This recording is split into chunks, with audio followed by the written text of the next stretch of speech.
So, welcome to our July edition of Brainstorms, the Veterans Podcast. We are primarily interested in veterans with traumatic brain injury, post traumatic stress, and we give new and innovative ways as well as scientific ways to get through the struggle of the new normal, getting your brain back in balance. And today we have one of the most amazing people to speak to us about one of the most innovative ways to do so.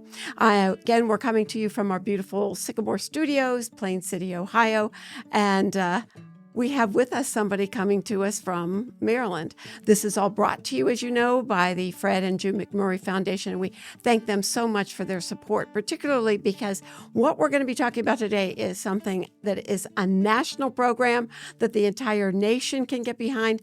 And as we know, with this kind of tumultuous summer, this is a great time to come up with something that's going to bring us all together. So without further introduction, I want to let you all see Mr. JP Lunn, who is one of my best and newest friends, the man who is kind of the director of PGA HOPE, and I'm going to let him explain what that is. Good morning. Good morning. Good morning. It's great to be here. Oh, it's great to have you. Good. So tell us a little bit about this PGA HOPE. I mean, most people know PGA, Professional Golf Association, but at the HOPE Inn, and what are you doing, JP? Sure. So PGA Hope is the military pillar of PGA Reach, which is the charitable arm of the PGA of America. So Okay. it is the foundational program that we use to help our veterans.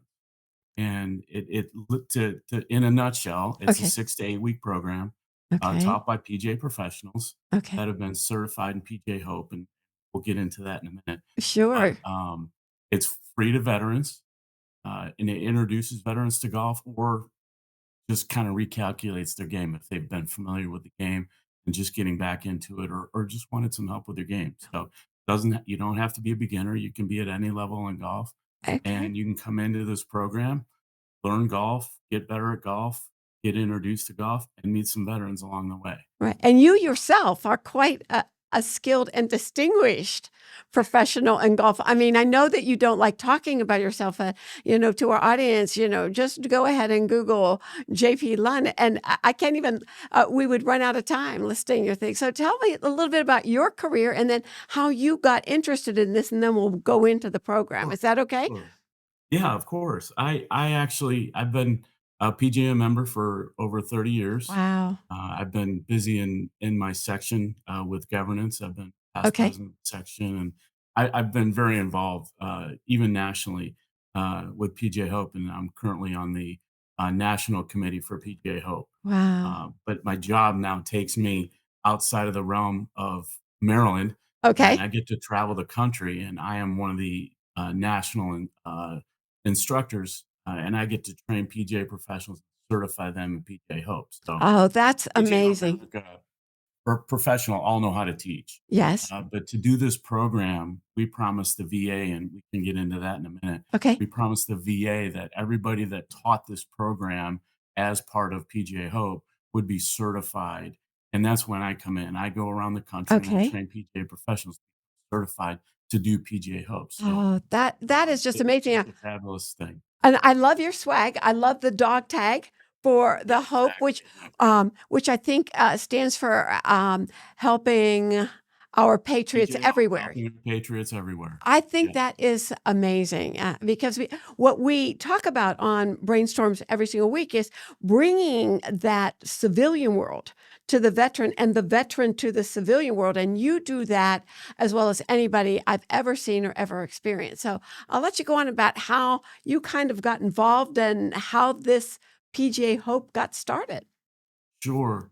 The Hope actually got started by uh, a one-legged Marine that we have near and dear to our hearts in the Okay. PGA of America. His name is Chris Nowak. And Okay. Chris used to work for the VA, Okay. and he was in charge of athletics. He was. We kind of asked him how this all got started, and I remember him telling us he was teaching a bunch of veterans how to surf. How to And surf. how to Okay. surf, and he Okay. and he kinda sat there and thought to himself, and near and dear to you, it happened to be in Cleveland, if I remember All correctly, right. and he said, "Okay, how much are these vets going to use what we're training them? Oh, How yeah. often are they going to be able to do Right. surf? Right. And and you can kind of guess the answer to the question. He wanted to find a sport that was ageless, it was timeless. You could do it any time of the year, at Mhm. any age, with anybody. Mhm. And he got involved with a gentleman from the PGA of America probably about 15 years ago, Okay. and they developed this program called PGA HOPE. Chris knew how to get through all the red tape with the VA, Wow. and we have what is called an MOU with the VA, a Memorandum of Understanding. Okay. And to the best of my knowledge, it's the only sport that has an MOU with the VA. Wow. And that actually means that we can be prescribed by an occupational therapist, physical therapist, or a recreational therapist from Right. the VA for their therapeutic rehabilitation. Oh, that is And the amazing. MOU does state that we have some black and white that we need to adhere to on our end. Uh-huh. Uh, and part of that is being trained and certified in HOPE. That's where I come in. I Well, get to talk to the pros for a day about and get them ready for all the different adaptations for HOPE, and get them familiar with military culture, yes. and then get them familiar with how to deal with the different adaptations. Well, when I first heard about you, as a physical medicine physician, okay, I thought there's nothing better.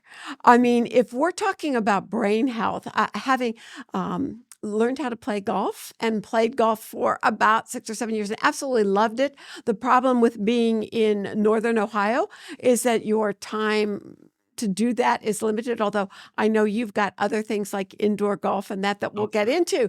But, with the weather, this is, 20, 30 years ago, it was not really conducive. There weren't indoor places to go. So every year you're starting over, come April and you're dragging out clubs and you're kind of starting over. But what I noticed is how much science is involved. Oh, You very know, much so. so tell us a little bit about, I mean, it's a brain health, and then we'll get into all the great physical aspects. But brain-wise, you've got to figure out so much, don't you, JP? That's actually one of the reasons I think this program works so well. Okay. We call it a moment in time, Okay. where we're taking our, and I use the term veteran a lot, and I kind of default to that. But this program is for veterans and active duty. Okay, both. So All right. yeah, so I'm going to say veteran a lot, but it does include all. Okay, Uh, perfect. but when with this program, we we kind of we kind of occupy a veteran's mind Yeah, while you they're do. out there, Yeah. and it might be as simple as giving them the proper instruction to get the grip on the golf club right, Right. or walking down the fairway and talking with your partner. But it Okay. takes their mind to a different place. Yeah. And Yeah. as you know, PTSD is a very big part of what we're dealing Oh, with all absolutely. of our veterans. This takes them to a different place, and it gives them a purpose. And we tell our golf professionals, make sure you give them a mission. And it could be as simple as learning the grip, learning the take, learning Right. your setup. But they get stuff that takes their mind to a different place.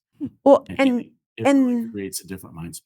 and the game itself, you've got to judge just, I mean, this is something that our military, 1% of our nation, gets to serve us and volunteers their lives for us. So the 99% of us, so everybody who's going to be watching this who has their own, golf organization that hasn't maybe started this yet or whatever, we'll get to that at the end. But we want to draw people in because you've got to see the different terrains. I've been to just a couple different courses, and the grass in Ohio is not the grass or the fairway in North Carolina. It's not at all what you see in the desert of Phoenix. I mean, there's different terrains, there's different hills, there's a difference of, tell me a little bit about just the green itself, whether it's wet, whether it's dry. I mean, it's crazy how much you have to adapt, right? Without a doubt, without a doubt. And that's great because this program is nationwide, but you can learn locally as well. So if you're down in Florida and you're playing your golf on Bermuda grass, you Okay. get to kind of get used to that kind of grass. But when you go up into the Northeast, you might be a little bit more used to bent greens Yeah, and okay, yeah. Bermuda, the bluegrass and the rough. So the different grasses will take place short without a doubt. But that can even be depending, regardless of the grass, it could be as simple as a downhill or a side hill lie, and you learn how to hit a golf shot from different lies. I it is, Yeah, it's there's a a lot s of science. right, there is so much science, and so, y what I love is you take the brain and you put a socialization to it. We'll get to that a little bit more because you've got some very amazing stories I want our audience to hear. The socialization and being outside, which so many of our veterans, the hustle and bustle is not there. The computer is not there. I mean, it's them and nature. But 100%. even when you talk about the swing, and let me tell you, I mean, I'm not a very coordinated person, but after practice, just getting a swing that's easy helps so much with the rest of your day, getting Yeah. into the swing of things. So tell us a little bit about when you start teaching these veterans. If anybody's ever played golf before and you have that sensation of the golf ball hitting the middle of the club face and you're swinging through and it just feels effortless and it feels fluent and Mhm. everybody who's had that sensation before realizes that's what they want to do. They want to come back. They want to do it again. They want to hit the golf ball again. And, Right, and that's just a great reason for our veterans who come back to this program and can't wait to go and hit a golf ball. right. So how do you get this veteran population to know about you? And then, how do you bring them in? Because you have some very interesting personal stories of how you brought veterans to your program. Sure, sure. And to be perfectly honest with you, getting the veterans to our program isn't an issue anymore. Okay, The VA has put out some notices. Just to kind of put some numbers to the please. program, we had 17,000 veterans go through the program last year. Oh, that's amazing. Yeah, Amazing. which is just fantastic. And, Yes. and we're growing the game, and I'm training more and more professionals to get into this program and, Okay. and do this program. We're chipping away at the 12,000 on the wait list, and, Okay. and we have plenty of PJ professionals trained to do this program. And just to give you an idea, we have 500 chapters of PGA Hope around the United States right now. Oh, We have wow. we have In such a PGA Hope short in time. every state. Yeah, it's been fantastic. Oh, PGA Hope's only about 10 years old yeah, that's what I'm officially. saying. That's unbelievable Yeah, program. And tell us a little bit about your personal successes with it, because I think the personal stories are what really will draw more people in to support sure. this program. It's kind of neat because I get a chance to explain this program to professionals, and they're used to the golf part of it. They're used to the training and the hands-on part of the Gotcha. program. But I try and talk to them about what this program means to our veterans. I always tell a story Okay. about when we go through this, consistency is a big thing because we want to make sure that it's very true to military culture. So Oh, very having the good. same face in front of them all the time and being consistent. So Brilliant. I always talk to them and we try and wrap up each of our sessions as a group. Okay. So whether you're doing the program for an hour, hour and a half, or 2 hours, always wrap up at the end as a group. We get Okay. everybody together in a circle. And it's amazing some of the stuff that this does. And it builds the camaraderie in the group. Mm-hmm. And we always go around and I ask the pros to go through and ask all the vets, what did you get out of today? And it might be, it was peaceful, it was nice. And I tell a story. I had a group, we had 20 vets in a program that I did recently, and five of them were ladies. They were all beginners. Okay. And I asked the first one, it was Denise, and I said, Denise, what did you get out of the program today? She says, I know one thing. My husband doesn't know a damn thing about golf. And it was absolutely fantastic. Everybody just started laughing and everybody died. And I went to the next person. I said, Susie, what did you get out of the program? And she said, I wasn't really sure what this was all about. And I saw it on my computer, but I decided to sign up. And she said, I think this might work for me. She says, I haven't been out of my house. Oh, And my eyes oh, popped out of my head. And I got nervous. I didn't want to alarm any of the right. veterans. I didn't Right. want her to feel insecure about it. But at that exact moment, and this is what you realize about this program. All 20 of those vets just kinda circled around Susie, Yeah. and they were getting her phone number. And we Oh, had only whoa. known each other for an hour and a half, but Wow. every one of those vets was there to Yeah. take care of Susie. I Wow. remember we started the next week, and this is just kind of an anecdote, and we were all kinda getting ready, and we hadn't started yet, and people were milling around, and all of a sudden, somebody said, "Hey, where's Susie?" Oh. Every vet reached into their pocket, grabbed their Oh. phone, and started calling her and said, "Are you okay? Do you need me to come get you? What's going on?" She's like, "I'm in traffic. I'm coming. I'm coming." But it was just amazing to see the camaraderie that developed among amongst 20 vets that had never met each other.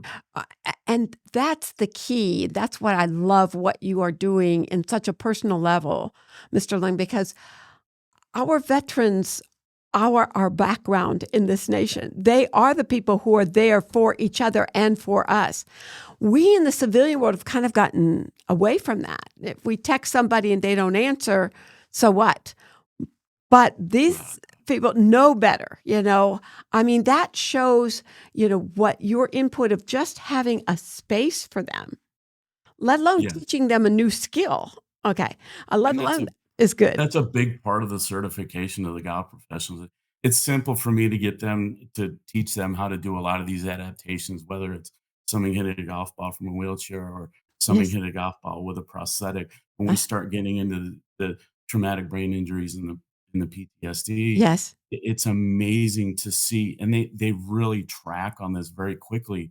But the camaraderie is such a big part of this program, and the fact that we don't do this one-on-one with the veterans. You're not getting an individual golf lesson. This Mhm. program works because of camaraderie among veterans, It and we're is. putting them in a group where they're with like individuals.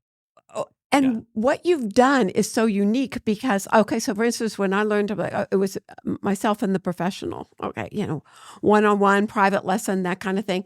Um, you are taking, like you said, a sport that's fought by yourself. You're in a game against yourself, but bringing an entire group into it, and that is such an amazing adaptation that makes this work for the military. And I will tell you, I talk to lots of different groups of people who are trying different things. But the moment I heard about PGA Hope, which was just 2 years ago, the moment I was like hooked, I said, oh, this is brilliant. And I really want to see as much as we can do in the nation to help this succeed because it's a non-threatening, beautiful way of bringing people back to a new normal, correct? I mean, I agree with you 100%. Yeah, when you start seeing some of the benefits of this program, and this doesn't happen to everybody, and this isn't why we do this program, but it's kind of a collateral benefit to the program. But when somebody comes up and I've had this happen to me. I've had a gentleman. We do a graduation at the end of our program, so after the 6 weeks is over, wow, we get perfect. them together. We have hot dogs and hamburgers, and they get their certificate and their graduation card and probably some swag, a new hat or something like that. But I had a gentleman come up to me at the end of the program, and he says, "Can I have the microphone? I'd like to talk to the group." And Oh, wow. it was very unusual. I didn't understand that, and he was very standoffish throughout the week. He didn't have a lot of friends in the group, so I was real surprised when he said that.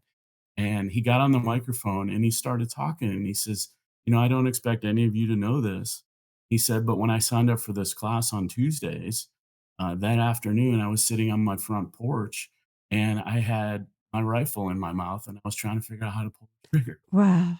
And Wow. he, I have a hard time talking about this sometimes. But I And I understand. I really don't like to sometimes I don't like to tell a story because I don't wanna sensationalize this program. Mhm. But and he went on to say he went on to thank everybody in that room and all the golf professionals, myself, and then he thanked all the other veterans that were there. And he says, "I wanna thank you." He said, "You've given me a reason to be here." And he said, "I love this, and I love each of you, and you guys made me realize I'm not alone. Oh, There are other people going through the same things that I'm going through." yeah, And I didn't think that. yeah, And as we all know, PTSD gives you that. It right. gives you that black hole, and nobody feels like nobody has the confidence. Nobody feels like anybody's going through that. Well, And our veterans love to be independent, but we're giving them some people that they can. exactly, and you're teaching them a new skill.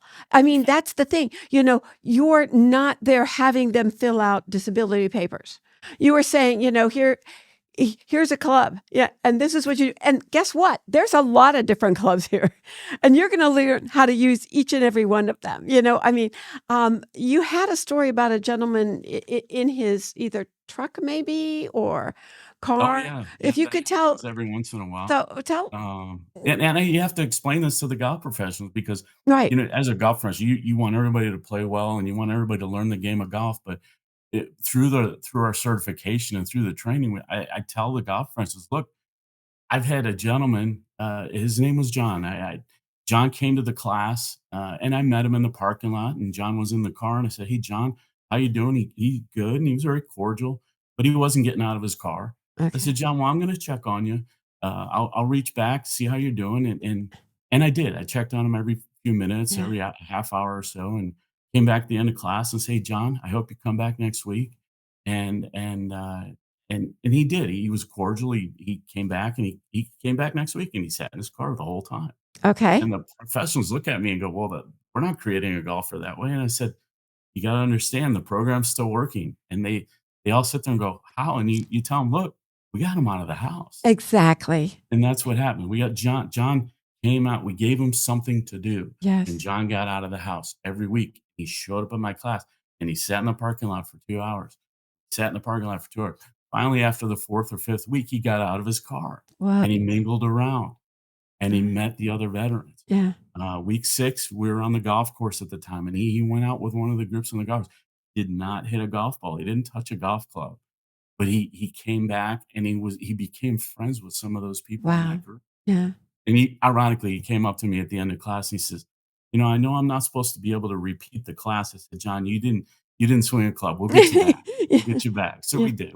And John came back, and he took that class. He took my class the Yeah. next year again, and he actually touched a club every week, came out every and he's actually, one of my volunteers now. He helps me out with my classes. See. He's now become, uh an ambassador for the program. He's become somebody that really helps out a lot, and he loves what became of this program. But we would never have done that if we didn't have hope. John got out of the house every week and drove his car to the golf course and sat in the car and tried to decide whether or not this was right for him. Right. A and to the point, going back to my little medical hat, okay, um, traumatic brain injury is something that takes you out of the game, every game, the game of life. It takes you out. Having had, my own just from a very klutzy thing that I did, this is with nothing heroic, and it wasn't a blast like our poor young veterans who were 18, 19, 20, when their brains are still, trying to interconnect and to have it blasted with that. There is this inability of the brain to filter, okay? And I think it's been shown, Hollywood's shown it numerous times. Hurt Locker was great. I always tell my vets to go take a look at that movie where, Mr. Renner, as the main character, is going into the grocery store and there's 4 rows of cereal. He's got to get cereal, but there is so much. And what we know is that the brain's function, 80% of the brain works to filter everything out. Only 20% lets things in. Well, you get the brain injury, there's no filter. So Yeah. his being in his car, which was a safe space because he knew it, and having you, that one person, to just check on him, just make sure anything else we could do. Okay, fine. You're great. We'll be out here. That's huge in letting that brain over the course of the be able to see his horizon out there, to be able to kind of see what you all were doing, to be able to filter that and get that till he felt safe. So it's not like I had one vet say to me, says, when I told him I had those same feelings and I couldn't come out of the house, and I will tell it's in my book, Turn the Lights On. I never went to a grocery store for a year, Mr. Lunn. I went to the 7-Eleven.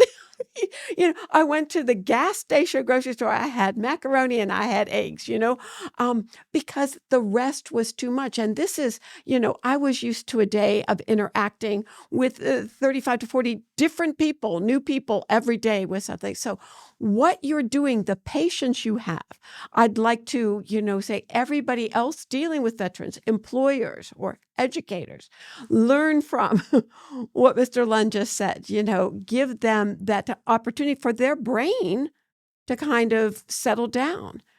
And then you put a club in their hand and you teach a swing and you get a body in motion, and that begins things. And I'm sure you see a difference in the first swing as you do in all of us, but with them getting in touch. Tell us a little bit about what it feels to be on that side, seeing that evolution.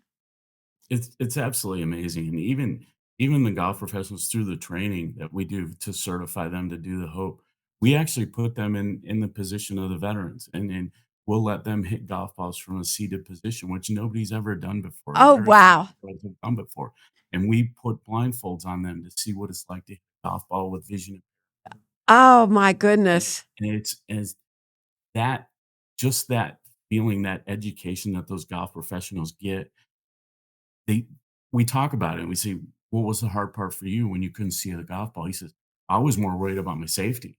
I had never See? stepped on the," and they knew what they were stepping into. They knew what it looked like before they got there. And think about Yeah. that. Your veteran is vision impaired and he's coming up to your facility. He's never been there. Now they completely understand about the safety and the trust that is needed for Yeah. somebody to do that. And that's very obvious when you talk about black and white and they can see or they can't see. Right. But now they understand even with somebody who can see and they're not vision impaired, but they might have some PTSD or they might have a TBI. Right. They understand how that trust is such a big deal I for this program and why it tends to work for. Right. And as you and I have said, what you get back from dealing with our veterans No. it's exponential compared to what you put in. Is that not correct? I mean, what you get back. It's I'm Yeah. gonna do this the rest of my life, Yeah. and I've been in the golf business. I'm lucky. I've been in some great facilities. I've had some R phenomenal positions. I've Right, done you a lot of have. things in the game of golf, Mhm. but this program, I will be doing the rest of my career. I absolutely love dealing with the veterans. Mm. I do my own programs here locally, Okay. and I love it. I absolutely love the time that I have with my veterans. Yeah. It's there you cannot describe what you're getting out of this program, Right. doing it yourself, and it's absolutely amazing to have the relationship with Oh, vets, and I have a list of quite a few hundred vets that have gone through my program, and I still uh-huh. talk to them all the time, and I'll get a text I got a text over the weekend, "What was that ruling? I don't understand."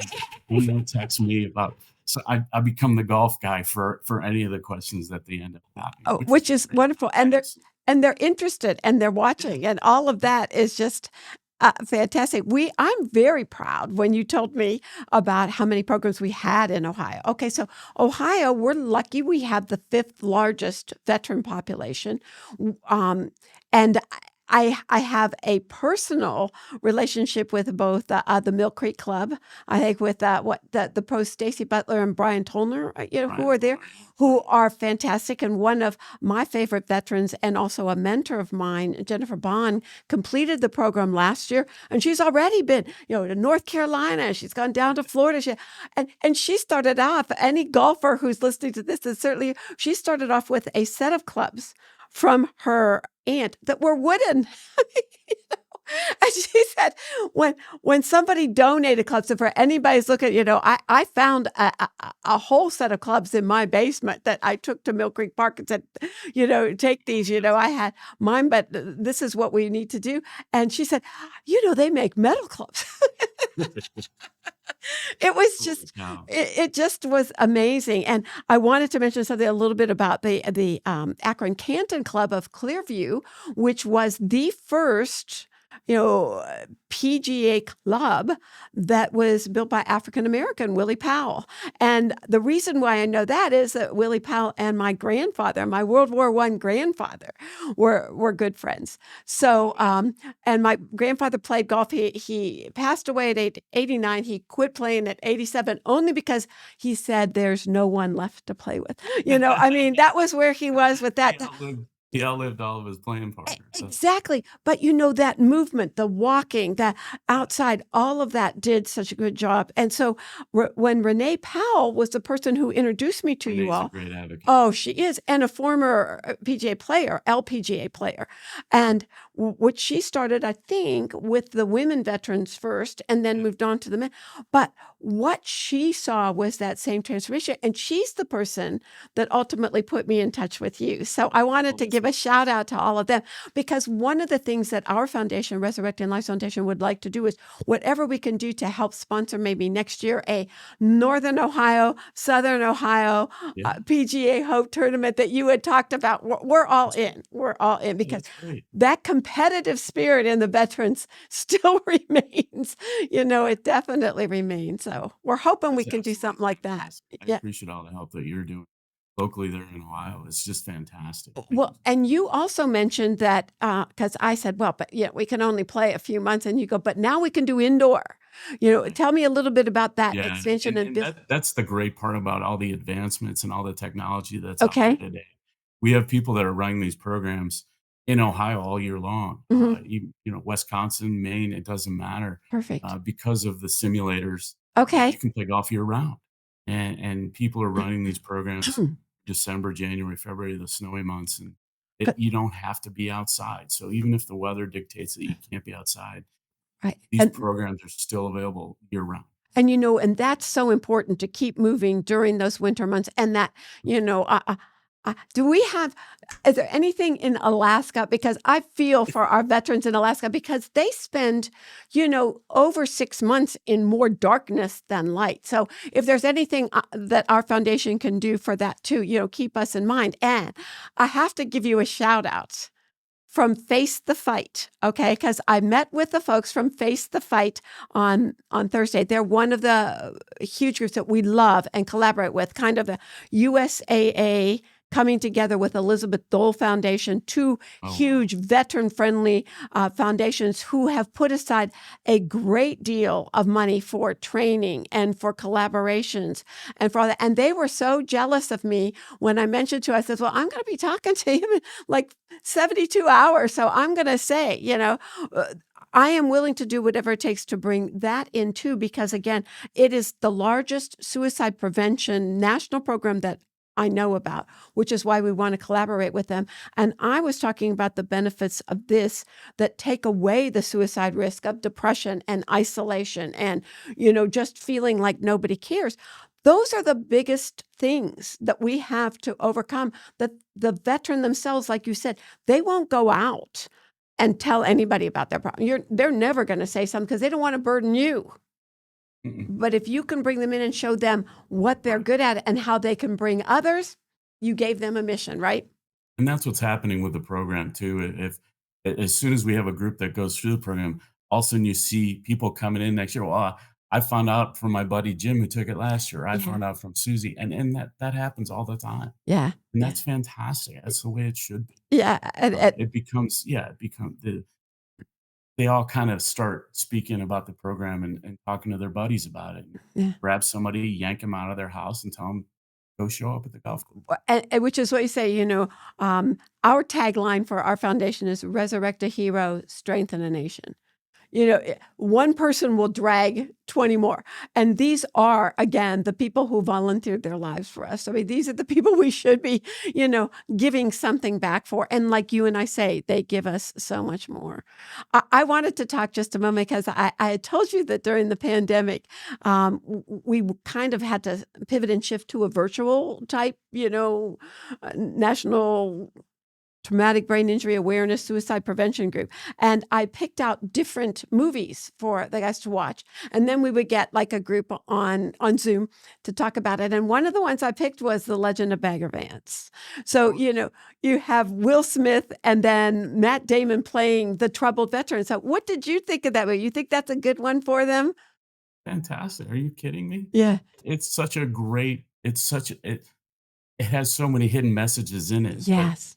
but the fact that golf can be such a relatable sport to anybody, Right. and it's such a fantastic, uh, view of the sport altogether, Right. and I think it has, everything to do with we don't care how you do just as long as you're doing it.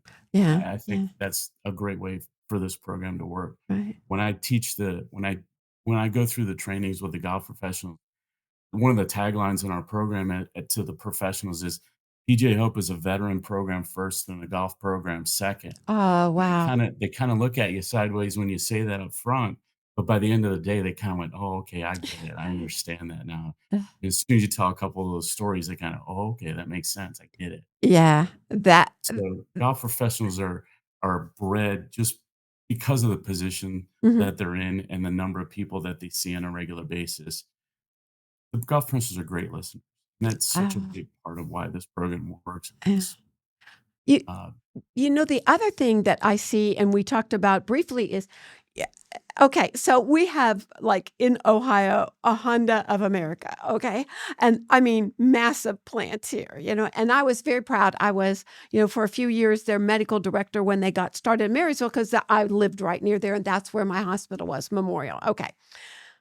I was told time and time again that that whole deal was settled on a golf course. That our Governor Rhodes and Mr. Honda, that was settled on the golf course. So I think to your point, what I wanted to point out is, if you're in a clubhouse, if you are giving your award ceremony and there are employers, there are educators, there are healthcare professionals who attend, those golf courses at various times, there's also that possibility for a future just from the intermediate. Like, who are those people, Mr. Lunn? What do they do? Well, 100%. I have a position.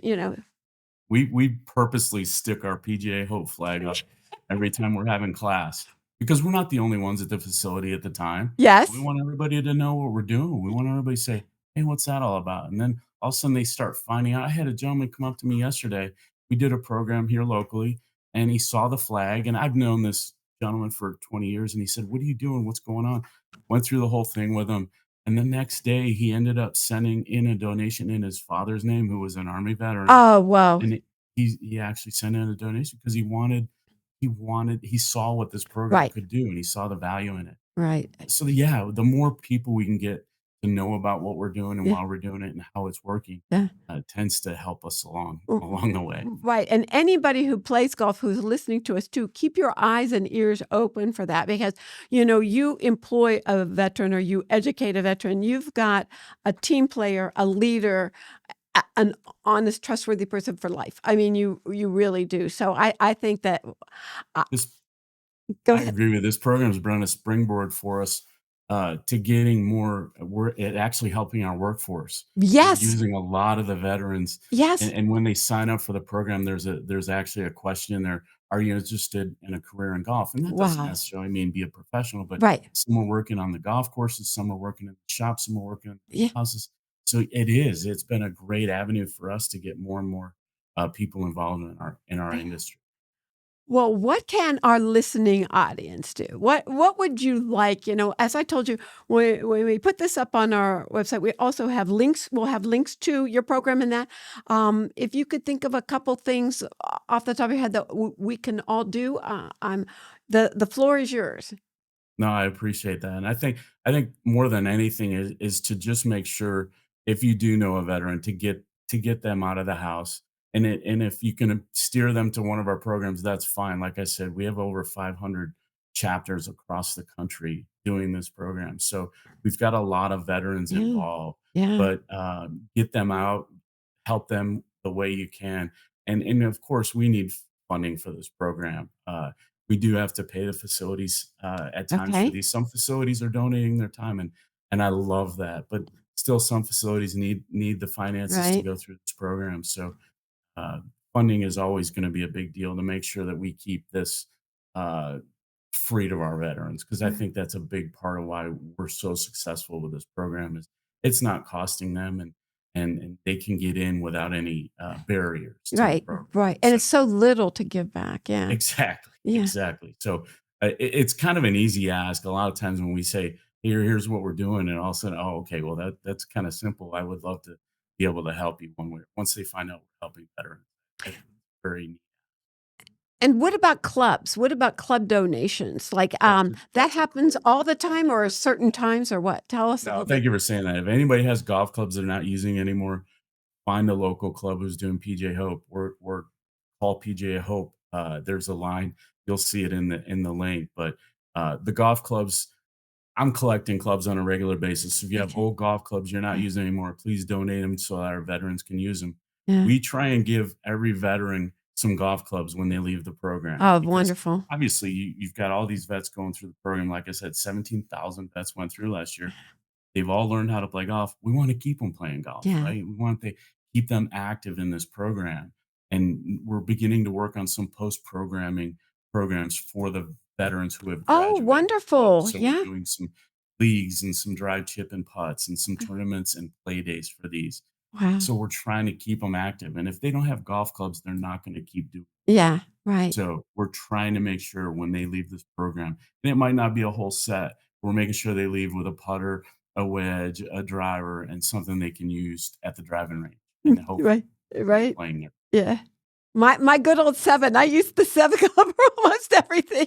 Let me tell you, That's great. That's it great. was the right length for me. It was, I mean, it's great. Yeah, I agree. And we're gonna try and get a little bit more of that. We may have a competition next year again, on our website and on our social media to see what we're gonna ask people to donate to a certain branch of service, okay? Because they always love that competition, Great and contest. see Yeah. which one wins, and then the one that wins will give a donation to that, branch. Yeah, So that's fantastic. so I we'll appreciate that. no, we But that's appreciate you. great. That's true to the military culture. You gotta have some competition in it. Truly, truly. I know Jennifer Bond was telling us one day, I mean, she went out with a couple other ladies because she like they drag more vets with them, okay? And Stacy Butler, the pro there said everybody came off the course because it was windy, it was cold, it was raining, sideways. No lightning though.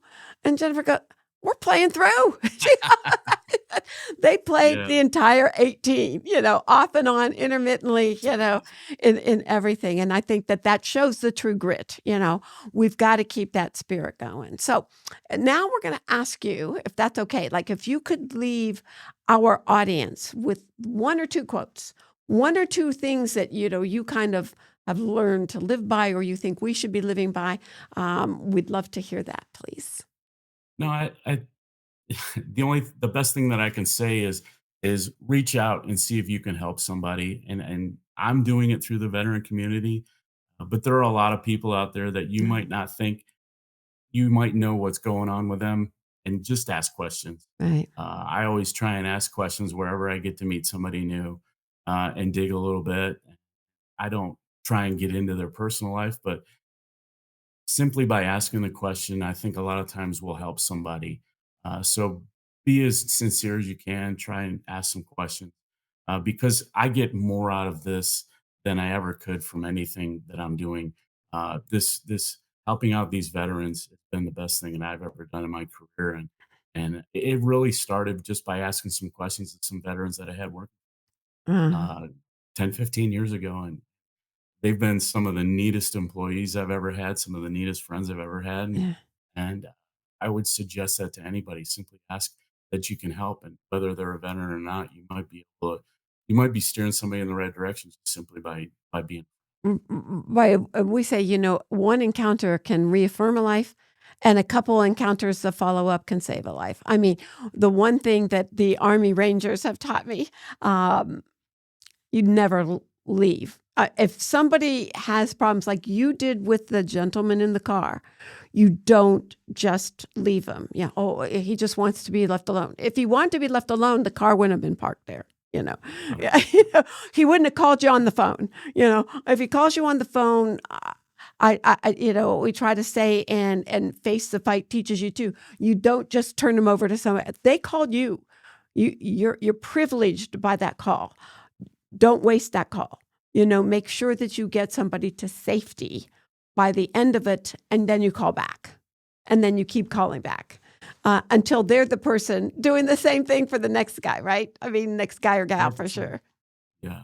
Yeah. And it's amazing when I start talking to professionals about this program, there's so many benefits to this that you really can't see. Mm, Kind of like when you tried to describe why when we start teaching this program, the golf professionals think about disabilities. They think about the physical things, yeah. things they can Yeah. see, the prosthetics and wheelchairs. But Hmm. when they start realizing that PTSD and traumatic brain injuries are such a big part of this, there are things that you can't see.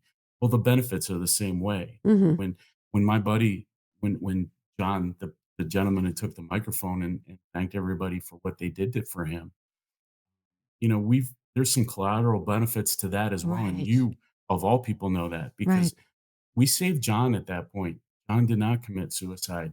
Well, the families that see a suicide, as you know, Yeah. are 175% more likely to experience another suicide. Right. Right. So there's so many benefits to this simply Right. by doing what you're doing, helping people. Right. And whatever Right. you can do to help somebody, whether it's getting them involved in the HOPE program or just speaking with them Mhm. to getting them off of wherever they are. Right. I Right. just think helping is it's going to be so many more benefits along Yeah. the line. Well, we appreciate you being here so much. For the audience, we had a few technical issues at the beginning, and I'm telling you, Mr. Lunn just stayed right with us the whole time, All good. and it was really very helpful. I'm going to end kind of with a paraphrase of a quote from Bagger Vance, because it meant so much to me as a traumatic brain injury survivor. They call us, again, very stupid klutzy thing that I did, but did leave me unable to speak and unable to see for months, so it was, normal MRI, couldn't function, that kind of thing. But when he talks about our veteran play by Matt Damon getting back in the game because he had been a golfer before he went to Yeah. war, and he says, search for that swing inside you, that authentic swing that God gave you. It says, you can't learn it. It's got to be remembered. And I think that's one of the things you're doing. You're taking them back to a time before they saw all this death and destruction and chaos, and bringing them back to a time when they had an authentic swing. Get that back, get back in that rhythm. It's a new brain, new set of skills that you have, but let's get back in the swing, and then you can drag the rest of us into your Sure. world, which is a much, much more ordered world in the And military. you So, you made the point. You even said it in that quote. Get that swing back. Well, even if they didn't have the swing, you said rhythm, and right, there's a certain rhythm to get back into, right. and it might not be the golf swing, but it was a rhythm to get back in. That's E- all. Exactly. Thank you. Well, thank you so much, JP Lunn from PGA Hope. I'll tell you guys, this is great swag. I I love it. love. I love the logo. That's fantastic. Oh, I'm telling you, and the fact that it's shaped like a dog tag and it's in Yeah, red, white, and blue, like that it is really does. absolutely gorgeous. I'm going to wear this with pride lots of places, and particularly in the summer months. This is a great time. This is, our July podcast. So everybody, there's still a few months left before your balls get lost in the leaves here in Ohio. That's And we look exactly right. forward to, keeping this relationship, going, and again, bringing a troubled nation together. Let's kind of, get our nation's rhythm back while we're doing this. So thank you so much. You take Thank care you and for you have a having good me. I day. appreciate it very much. Thank you. Thank you. Bye-bye. If you are thinking about harming yourself or attempting suicide, tell someone who can help right away. Call 911 for emergency services. Go to the nearest hospital emergency room. Call or text 988 to connect with the 988 Suicide and Crisis Lifeline.